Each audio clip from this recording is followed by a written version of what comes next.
Baik, Assalamualaikum warahmatullahi wabarakatuh. Perkenalkan, nama saya Dewi Sulistiani dari Prodi PGMI dengan NIM 2423240012 Fakultas Tarbiyah dan Tadris. Di video kali ini, saya akan menjelaskan ringkasan makalah yang sudah kami pelajari saat berada di kelas sebagai bentuk pemenuhan tugas UAS dari mata kuliah Sejarah Kebudayaan Islam dengan dosen pengampu Bunda Lilinda. Baik, yang pertama yaitu Islam di Asia Tengah. Jadi Islam di Asia Tengah ini berkembang secara bertahap melalui proses penyebaran yang berlangsung melalui perdagangan dan dakwah para ulama serta interaksi budaya antar masyarakat lokal dan para pedagang muslim. Masuknya Islam membawa pengaruh besar terhadap kehidupan sosial, politik, dan budaya di wilayah tersebut. Ajaran Islam kemudian menyatu dengan tradisi lokal dan menciptakan dinamika sosial yang unik serta memperkaya identitas budaya masyarakat Asia Tengah. Melalui proses ini, Islam tidak hanya menjadi agama tetapi juga menjadi pondasi moral dan landasan moral budaya yang membentuk perdagangan di kawasan masyarakat tersebut. Lalu yang kedua ada Islam di Indonesia.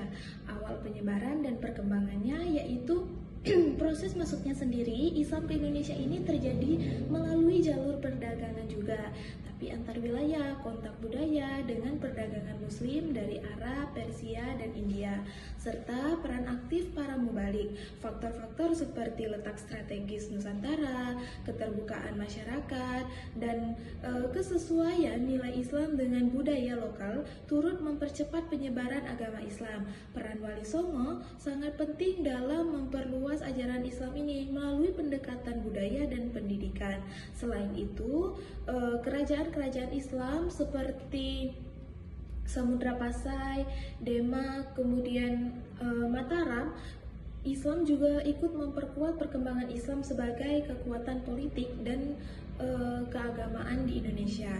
Kemudian ada juga Islam di masa penjajahan.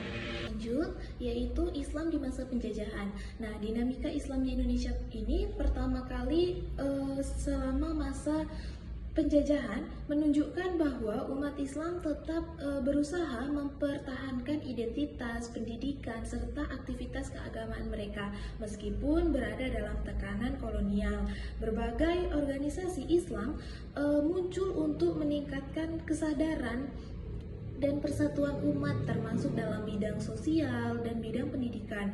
Ulama memainkan peran penting dalam memimpin perlawanan terhadap penjajah, baik melalui perjuangan fisik maupun gerakan pemikiran. Sikap tegas ulama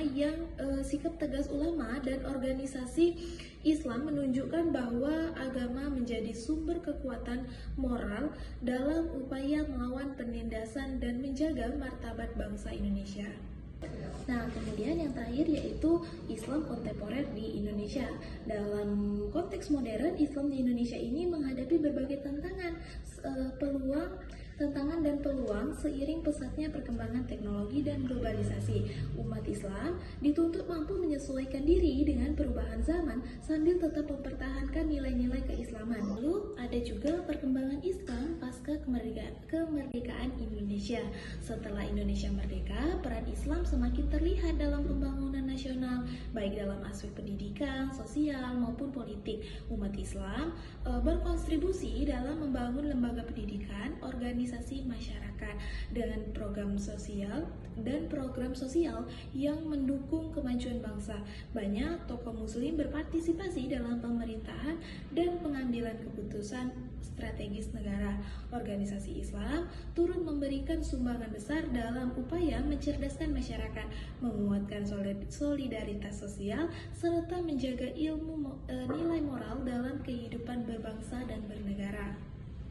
Isu-isu seperti radikalisme, modernisme, serta peran media sosial menjadi perhatian penting dalam perkembangan Islam masa kini. Media sosial memiliki peran besar dalam menyebarkan dakwah, membentuk opini, dan memperkuat identitas keagamaan sekaligus menjadi tantangan karena maraknya informasi yang tidak terverifikasi. Semua dinamika tersebut membentuk wajah Islam Indonesia yang modern, dinamis, dan terus berkembang. Itulah tadi yang dapat saya sampaikan. Kurang dan lebihnya saya mohon maaf, pada Allah saya mohon ampun. Wabillahi taufiq wal hidayah. Wassalamualaikum warahmatullahi wabarakatuh.